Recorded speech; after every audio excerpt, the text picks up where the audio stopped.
గ్రామం అనేటువంటిది అన్ని అర్హతలతో కూడినటువంటిదే కాకుండా అత్యవసరమైనటువంటి డిమాండ్ అని మేము కోరుకుంటూ మా గ్రామంలో 30 రకాల ఆసుపత్రి ఉంది, దాన్ని పునరుద్ధరించాలా కాబట్టి దీన్ని కొనసాగించాలని కోరుకుంటూ ఈ ప్రెస్ మీట్ రోజు ఏర్పాటు చేయడం జరిగింది.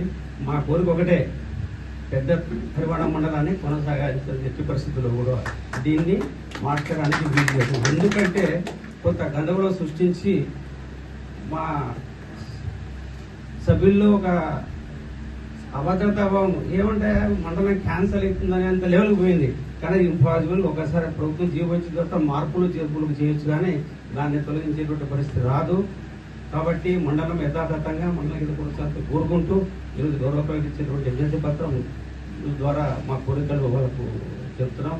ఇంకొక విషయం చెప్పాలా, ఎందుకంటే ఇది మేము ఈ గ్రామాలన్నీ కూడా టీబీపీ ఎల్ఎల్సీ కింద నీటి సౌకర్యం.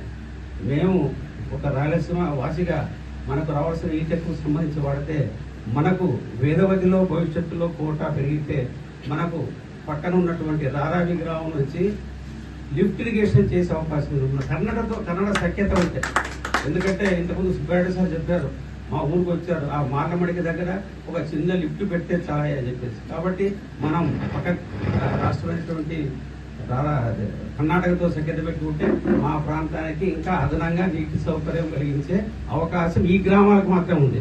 ఎందుకంటే అది గిజ్జెల్లో ఏం కోరుకున్నామో కరెక్ట్గా అక్కడ ఒక డిస్ట్రిబ్యూటర్ ఉంది, అక్చువల్ డిస్ట్రిబ్యూటరీ ఉంటున్న దగ్గర టీఎస్ డిస్ట్రిబ్యూటరీ.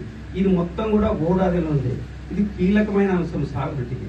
కాబట్టి ఈ దృష్టికోణంలో కూడా ఈ మండలం నీటి వసతిని పెంచుకోవడానికి అనువుగా ఉన్నటువంటి ఉద్దేశంతో కూడా మేము దాంట్లో చెప్పడం జరిగింది. కాబట్టి ఇది యథాతథంగా కొనసాగించాలని గౌరవ కలెక్టర్ ద్వారా ప్రభుత్వానికి విజ్ఞప్తులు తెలుపబోతున్నాం. ఈ మా యొక్క ప్రెస్ మీట్కు వచ్చినటువంటి అందరికీ కూడా ధన్యవాదాలు చెప్పుకుంటూ ఇప్పుడు దీని గురించి శ్రీకాంత్ రెడ్డి గారు ఇంకా